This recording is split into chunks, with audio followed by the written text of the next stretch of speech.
Evet arkadaşlar, yeniden beraberiz. Uzun bir aradan sonra, bayağı da uzun bir ara oldu. Aramızın sebebi: bir, motosikleti yeniledik. İki, kameramızı yenilemek zorunda kaldık. Çünkü kameramız bozulmuş idi. Tabi bu arada yani hemen de bunları almak etmek falan biraz şey oldu. Kamerayı özellikle araştırdık ettik bilmem ne, bir de işte korona süreçleri, onlar bunlar falan derken anca kendimize gelebildik. Birazcık da mental olarak anca video çekme kafasına gelebildik. Ve bugün sohbetimiz Hayasung GV 250 üzerine olacak.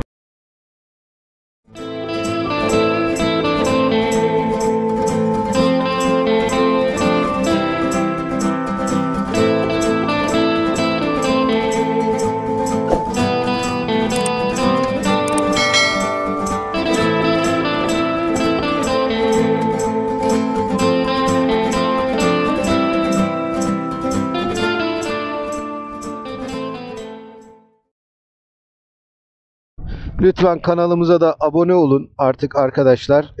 Ben tabii bunu para karşılığı yapmıyorum. Yani para için yaptığım bir şey değil. Zevk alıyorum sadece. Keyif, hobi. Yani bunu bu videoları çekmek benim için hobi. Para kazanmak için yapmıyorum. Yani amacım para kazanmak değil. Benim zaten mesleğim var, işim var, gücüm var falan, ama hem de faydalı olmak güzel oluyor. Kendimi iyi hissediyorum. Sorusu olan varsa yine GV250 ile ilgili sorar. Ben çok uzatmadan hemen şeye geçeyim. Özelliklerine geçeyim. Şimdi hem özelliklerini anlatacağım. Belki hatırımda yanlış kalmış olabilir diye şüpheye düşüyorum şu an.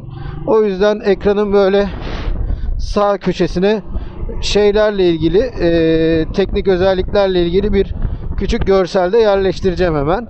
Arkadaşlar, GV250 bir Chopper Cruiser. Güney Koreli bir motosiklet.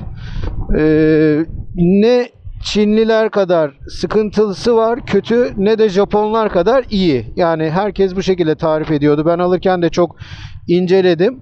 Bu arada yani bu GV250 ile ilgili ilk video değil, son videoda olmayacak. O yüzden herkesin bir düşüncesi var, tarzı var. Bir yıl önce, aşağı yukarı bir yıldan da fazla oldu. Yani neredeyse 1,5 yıla yanaştı. Kullanıyorum. Neler yaşadım, neler oldu, bana neler düşündürttü GV250, bunu anlatacağım. Ama teknik özelliklere bir geçelim. Şimdi Güney Koreli dedik, 250 cc dedik, 20 Newton metrelik bir şeyi var, torku var, ve 166 kilo, 20.5 beygir motosiklet, 5 vites. Kimisi 175 kilo diyor, kimisi işte 166 kilo diyor falan. Bence bir 175'i var. Ben aldığımda üzerindeki lastikleri stok lastiklerdi. Herkesin yaptığı gibi ben de kesinlikle değiştirilmesini tavsiye ediyorum. Bu bendeki karbüratörlü model değil, EFI olan, yani enjeksiyonlu model olan motor. 2014 model, bol kromajlı, efendime söyleyeyim, güzel bir motosiklet. Yani bundan önceki videolarımı biliyorsunuz, Cuba Superlight 200'de çekiyordum. Cuba Superlight 200 de güzel motosiklettir. Kötü motosiklet asla diyemem ona. Ama tabii ki de bir Cuba Superlight 200 gibi sıkıntı çıkaracak bir motor değil. Ufak tefek sıkıntıları var. En çok sorulan sorulardan bir tanesi, top speed kaç yapıyor? Arkadaşlar, cruiser süren adam zaten öyle top speed falan hevesleri falan olmaması lazım, ama bunun üzerinde L motor var. L motor var. Twin motor yine. Yani üzerinde bunun kuzeninin motoru var. GT 250R var, böyle yarış motoru gibi olan süper sport motor. GT 250R'dı diyorlar falan. Şimdi bu motosikletin bloğu var. O bir yarış motosikleti gibi. Yani bunun üzerinde bir yarış bloğu var, evet. Ama bunu yarış motoru gibi kullanırsanız işte bir takım şeyler çıkıyor. Problemler çıkıyormuş. krank kırma gibi falan. Efendime söyleyeyim, yok swap ayarlarında bilmem neler falan gibi böyle teknik olaylar. Ben şimdi motosiklet mekaniğinden çok fazla anlamam. Tamirci de değilim, şey de değilim ama ne motor alırsanız alın, hangi motosikleti alırsanız alın zaten sakin kullanmalısınız yani. Hani Japon alırsın, 600'lük alırsın. Ben pistlere gideceğim falan. İstanbul Park mıydı? Neydi o şey tarafı? Pendik, Kurtköy tarafı. Hani oralara gideceğim, o işleri yapacağım falan diyorsan o ayrı bir şey. Ona ayrı bir şey alacaksın. Onu da orada yapacaksın zaten. Neyse, fazla uzatmayayım. Ben hemen deneyimlerime geçeyim. Çünkü videolarda alta yorumlar yazmışlar. Ya ne kadar uzattın bir şeyi anlatırken falan. Güzel kardeşim, ben yorum yapıyorum. Konuşuyorum, sohbet ediyorum yani kendi kendime yolda giderken. Sohbet ediyorum. Sen çok şey sevmiyorsan, tatava, hemen yukarıda bak, bas çarpıya, güle güle. Oradan gidebilirsin. Hiç problem değil. Kimse kimsenin zaten, değil mi, ekmeğini suyunu vermiyor. Evet. Şimdi ben hikayemi anlatayım. Motorumu geçen sene bir kış ayında, bayağı İstanbul -3 derecelerde falan da o zaman. Anlaştık sağ olsun, iyi bir kardeşle. İstanbul'dan Tekirdağ'a gittim. Tekirdağ'dan motoru çantama koydum, kıyafetlerimi, her şeyimi. İçliğimi, bilmem nemi, gittim. Bindim otobüse, gittim. Neyse, orada arkadaşla anlaştık. İlk başımıza gelen iş, daha oradayken yani motor başında anlaşırken, motora bakarken motorun farları yanmıyordu. Ve stop lambaları falan yanmıyordu. Enteresan bir durum vardı. Hayırdır inşallah falan dedik. Çocuk da bize böyle biraz mahcup olur gibi oldu o esnada. Hayırdır inşallah, ne oluyor ya? Neyse, ben hemen söktüm, baktım şeyleri, sigortaları falan. Sigortasıyla ilgili bir problem olduğunu keşfettim. Dedim ki tamam, ben problem yok. Ben bu motosikleti alacağım. Kullana gideceğim. Yani stopları yanmıyor falan diye çocuk üzüldü, abi dün yanıyordu falan dedi. Neyse. Sonra ben müsait bir yere çektim, bir benzinliğe, birazcık daha kurcaladım. Çok fazla gitmeden, çünkü stopu sinyali yanmayan motosikletle uzun yolda gidemezsin yani, kısa yolda bile gitmemelisin de. Sigortanın uçlarını falan böyle birazcık anahtarla böyle kazıdım mazım oluverdi birdenbire. Sonra tabii hemen ustaya. Ustamız halletti o işi. Sigorta ile ilgili problemler çözüldü. Daha önceden bir sis farı falan bağlanmış buna. Sonra sökülmüş. Hatta bu demirlerde, domuzlukların üzerinde şeyler var. 2 tane delik falan var böyle. O delikten anladık yani, oralara sis farı bağlamış. Arkadaşlar, bunun herhangi bir şekilde bu motosiklete sis farı bilmem ne falan tesisatına bağlanmaması gerekiyormuş. Bütün bu işten anlayan büyükler, ustalar bilmem ne, herkes bunu bu şekilde söyledi. Bunun elektrik tesisatı biraz yoruluyormuş, daha doğrusu hani yorgunmuş demeyeyim, yoruluyormuş hemen. Ama yapıldıktan sonra da ve düzgün, buna uygun şekilde hani kullanırsanız bir problem de yaşamıyormuşsunuz. Ben de yaşamadım ondan sonra herhangi bir elektrik problemi, ama ne oldu? İlk akümü yemiş oldu bir de o şey yani. Ben ustaya gidene kadar, hemen ustaya gittim falan dedim ama hemen de ustaya böyle uçamadım yani. O arada bir akü gitti, hayatımızdan çıktı. Yeni akü aldık falan, ondan durumları toparladık. Neyse, gidişi, kalkışı, yol tutuşu bilmem nesi güzel gelmişti ilk etapta. Sonra lastikler falan biraz böyle hafif yaş zeminde falan kaymaya başladı. Sonra kuru zeminde falan da kaydığını hissedince hemen malumunuz, herkesin bildiği Anlas ya da Anlaş marka lastikle hemen değiştirdik. Ama bir sorun var. Ön taraf tutuyor lastik ebatı. Arka taraf tutmuyor idi o zaman. Niye o zaman diyorum. Şimdi çıkardılar galiba 150'lik. Ben 130'luk bir arka lastik taktım. Hiç de bir şeyini görmedim yani. Sıkıntısını yaşamadım. Gayet de güzel virajları böyle tıkır tıkır giden bir motosiklet oldu. Onun yüzünden o sebep yani, motosiklette lastik mutlaka değişmeli. Lastik değişmezse problem yaşanıyor. Motosiklet kayıyor yani. Sonrasında neler yaşadık? Gaz teli problemi oldu. 2 kere gaz teli kopardı. Orijinali koptu. Hatta 3 oldu yani o zaman. Orijinali koptu. Sonra ben bir daha kopardım. 2 oldu. Sonra bir daha kopardım. 3 oldu. Üçüncüsü de şu an üstünde duruyor yani. Artık Ne olur bilmiyorum bu. Ama yan sanayi gaz teli var. Benim gittiğim şeyde, ustada. Orijinalini de bu arada her yerden bulabiliyorsunuz. Şimdi parçası yok mu falan diye soranlar için şey yapıyorum. Hemen o bilgiyi vereyim. Konudan konuya böyle hızla sörf yapıyoruz. Arkadaşlar parçası var ama nerede var? Kore'de var. Kore'den ne getirdim arkadaşlar? Ön fren diskini getirdim. Bizim usta ön fren diskini pek beğenmedi. Sen bunu ne yaptın, bitirmişsin falan diye. Ben yani biraz herhalde fazla mı kullandım ya da benden önceki mi çok abandı bilmiyorum. Normalde Chopper'ın biliyorsunuz yani %70 arka fren, %30 ön frendir. Hani birazcık yemişiz ön freni biz, diski. İstanbul Kazanben Kepçe aradım. Biliyorsunuz Hasanpaşa'ya falan gittik. Orada Motospartan'a kadar her yere sordum yani. Motofix'i mi kaldı? Yani hiçbir yeri kalmadı. Her yere sordum. Yok. Disk yok. Ataşehir'de Z Garaj var. Bunları daha önceden getirmiş etmiş falan. Z Garaj'a da sorduk. Z Garaj'da da yok. Z Garaj'da bazı şeyler var. Bir takım parçaları var. Daha yeni oranın sahibi Zafer Bey ile görüştüm. Yüz yüze görüştüm. Gittim yine işte gaz teli takacağız davasına. Fakat şey yok, disk yok. Ama başka parçalar muhakkak var dedi. Şey yap dedi hocam dedi. Yani konuşalım dedi. Ara, kendi şahsi numarasını verdi. Bir şey olursa beni ara dedi. Hatta etrafında kullanan arkadaşlar varsa grup vesaire onlara da söylersin. Ben şey yaparım dedi yani. Teminini ederim, bulurum dedi. Ayarlarım dedi falan. Elimizde olan parçaları paylaşırız dedi.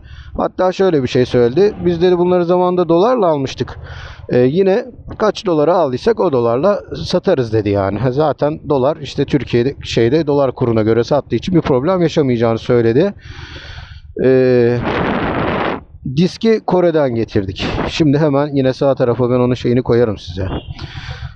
Kaç paraya aldığımızı falan. Benim tahminimce yani birkaç ay geçti üzerinden 1700 TL diskin fiyatıydı o günkü dolar kuruna göre, ki şu anki dolar kuruyla arasında çok yok. 1700 TL diskin fiyatıydı.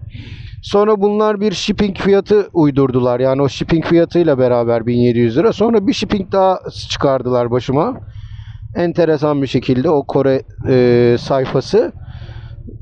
Akabinden şey geldi.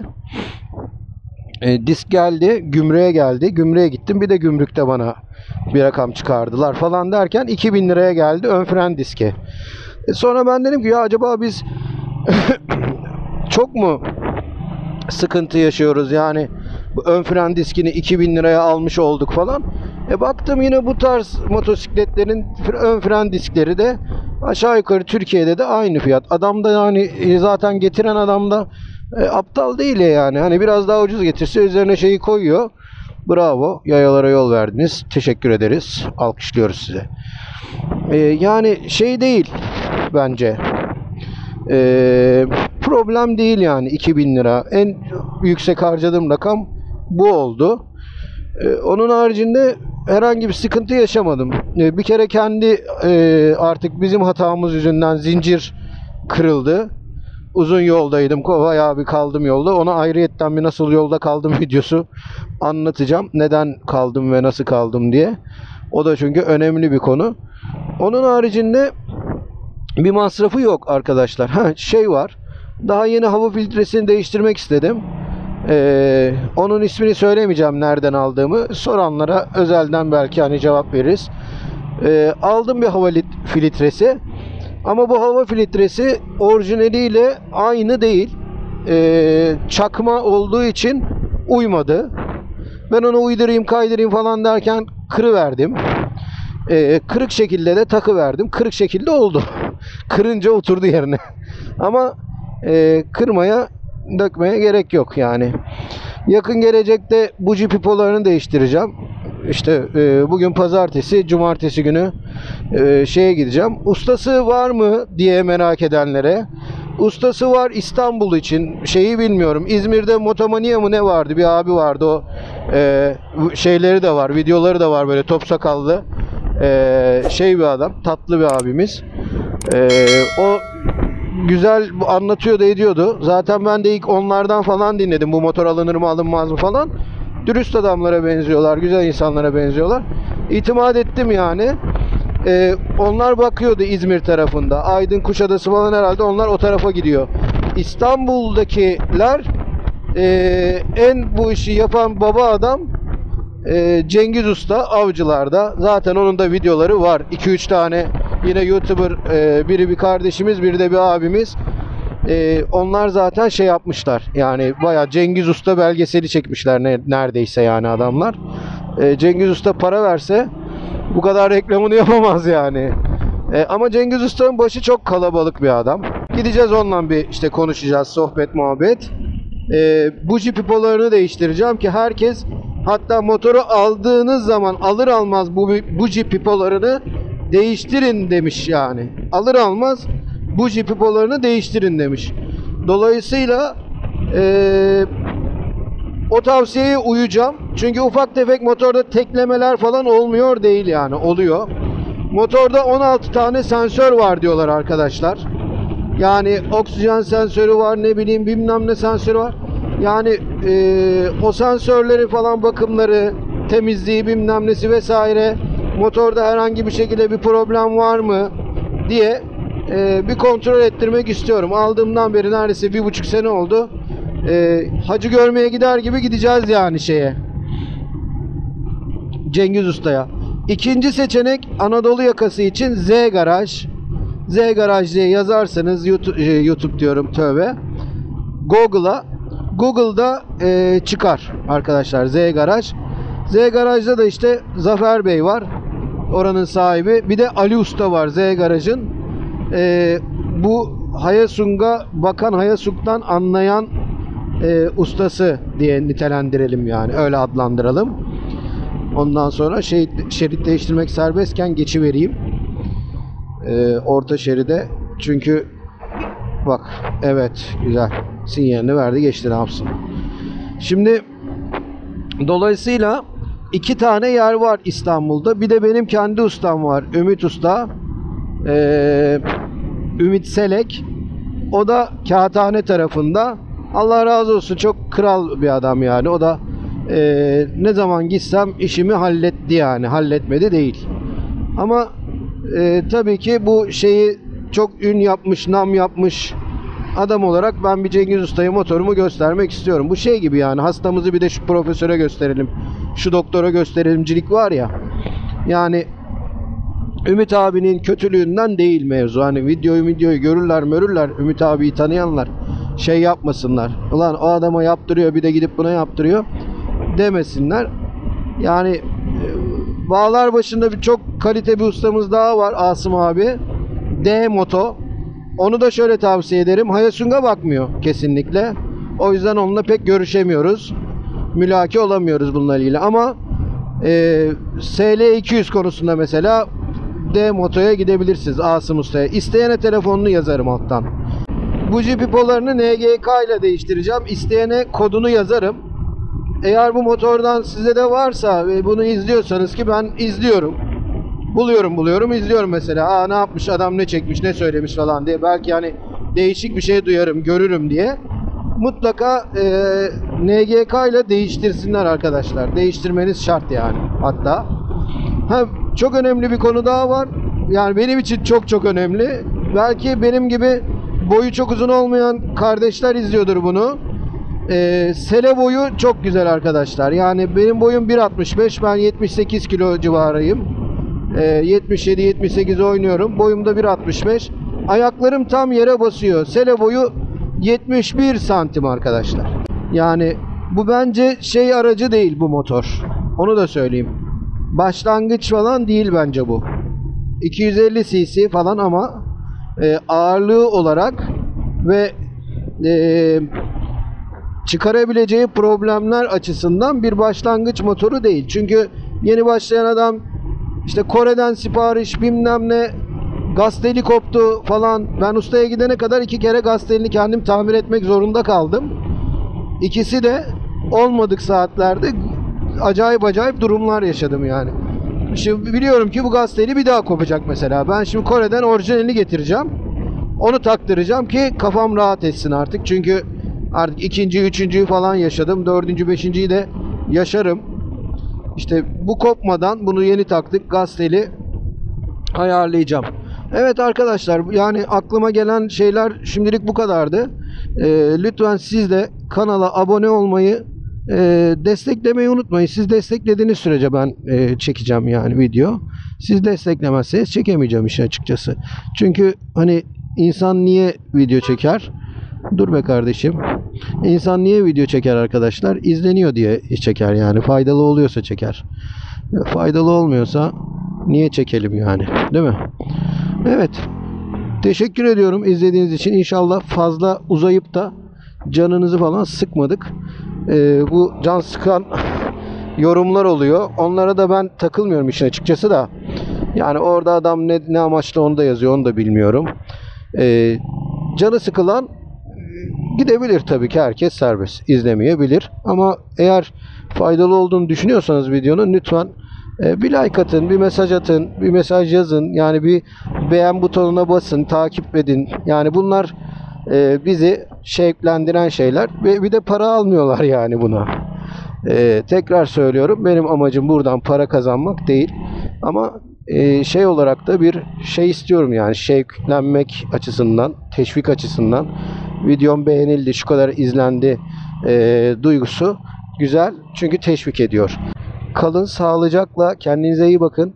Güzel bir gün olsun. Şöyle Türk bayrağına bakarak, güzel şanlı bayrağımıza bakarak videoyu sonlandıralım. Hadi bir intro gelsin.